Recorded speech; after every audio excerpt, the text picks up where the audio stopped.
we get so angry? What can we do to tame our temper for good? Would you like to stop feeling irritated, frustrated, angry, rage, or resentment? Wouldn't it be wonderful if we just didn't feel that anymore? And I'm not suggesting that we take legal or illegal medication for that, that will just zone us out, that we're like numb, or that we live in la la land.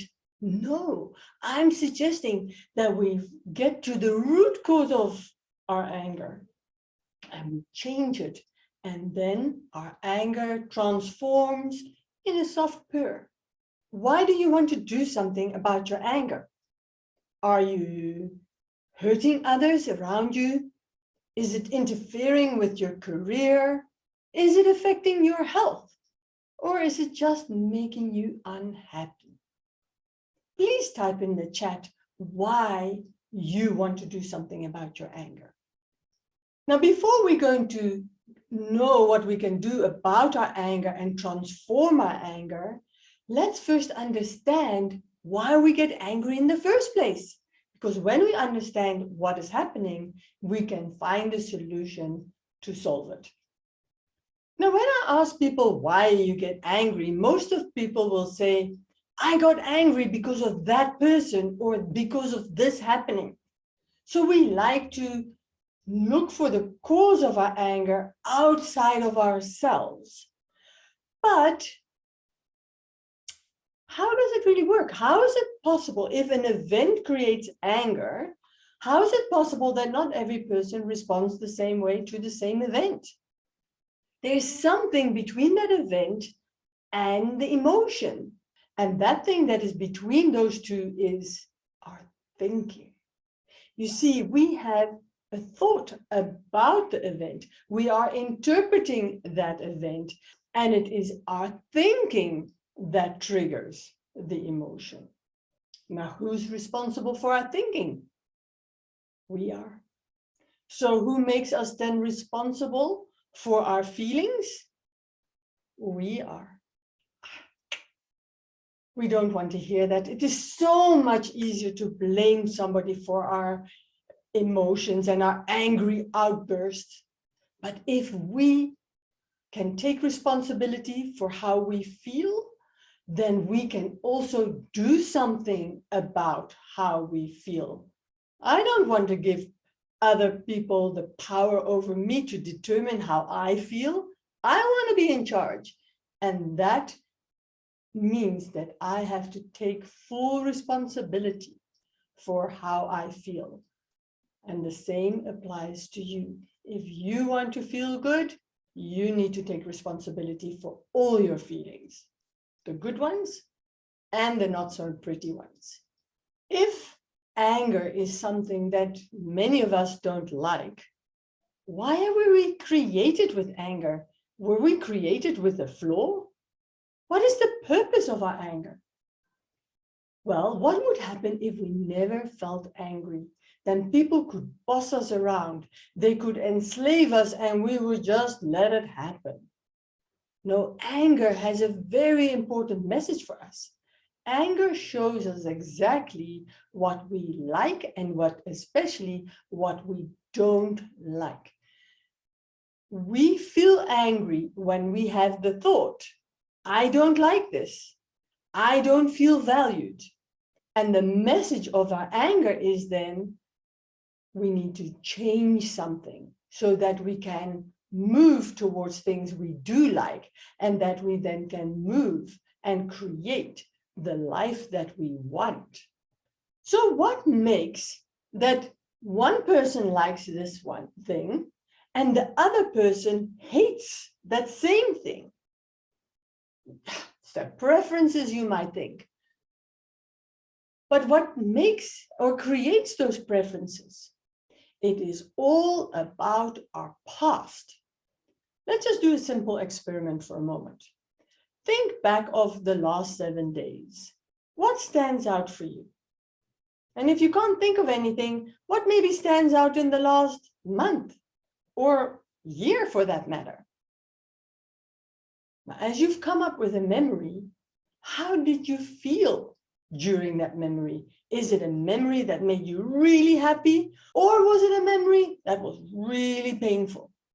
The emotion we feel during an event will determine how easily we remember that event. And that emotion can be a happy emotion, or it can be a painful experience. Now, everything we experience today, we link back to our past, and we will link back to those memories with the strongest emotional connotation to it. So if we have unresolved trauma from the past, we will link it back to those memories. Another thing that has happened with those unresolved traumas is basically they form our beliefs.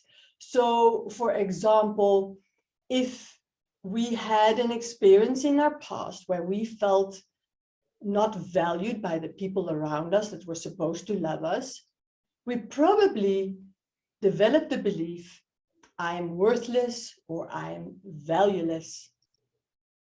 And now when a new event happens, we will look at it from that perspective. Does this event affirm for me that I'm valueless and worthless? Probably does, especially if it is a little bit painful. Now, those feelings, those unresolved traumas, and those beliefs of feeling valueless and worthless are like a big sore that is festering. And you know when you have that really big sore and somebody just touches ever so slightly, it's like, it is so sore, we scream. And the people around us think, well, I just touched you gently, what is the problem?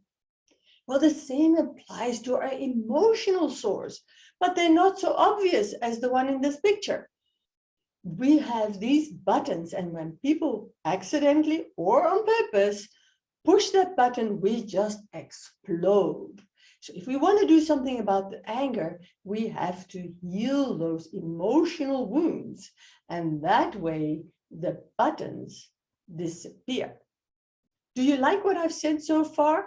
Well, if you like my message, if you like what I've got to say, then please subscribe to my channel and click on the notification bell so that you will be notified when I release my next video. So let me give you an example of how what I've just said applies to your anger. So Joe Soap came to see me. Of course, that's not his real name, but he came to me because he had road rage. He would love to speed, and then if somebody was too slow, he would hoot his horn and, communicate with them with the sign language, because he was just angry and he needed so little to set him off. So he decided to come to me for some help. And during the coaching sessions, we discovered that he had some childhood memories that made him feel valueless and worthless. And whenever that person cut him off in traffic or was too slow for his liking, he interpreted as, they think I'm valueless or that I'm worthless. They were pushing on that sore that he had, and it would just erupt his volcano. So we worked on it. We went back to those traumas in early childhood. Nothing major. We did it all, within a session. We went back to those events. We reframed those events. He was still holding that memory from the perspective of a 3-year-old. But now, as an adult, we could go back to the memory and help him realize they didn't do that on purpose, or those people were hurting. That's why they did what they did. And then we did the forgiveness work around it. And since then, he's told me he still likes to speed, but if there's somebody in front of him that is slower, he just slows down and drives patiently behind this person.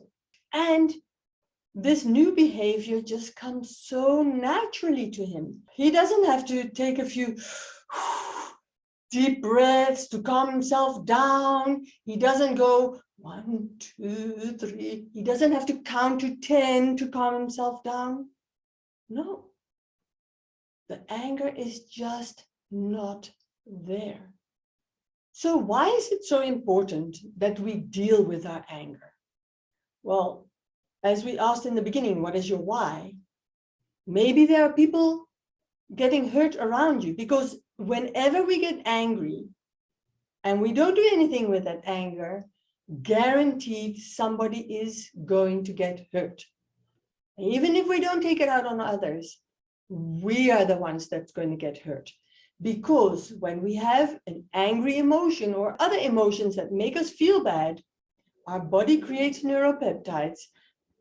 And those neuropeptides, when they attach themselves to the cell membrane, they will trigger destructive reactions within the cells, reducing the lifespan of those cells. The opposite is also true. If you have a lot of happy emotions, then those neuropeptides will attach themselves to the cell membrane, and they will create health and strength within the cells. So for our relationships with others, and especially for our health, it is so important that we do something with our anger. Not about it, with it. How can we do something with it? It's by getting the message. Getting the message while it's still a soft whisper. You know, when you're exercising your eye muscles because you're so irritated? Irritation is a mild form of anger. And when you realize, hey, there's something going on I don't like, let me do something about it. Now we are transforming that anger. Now we're dealing with the root cause of it, and the anger goes away. So what can you do from here onwards? You are welcome to sign up with coaching from me. I'm there for you.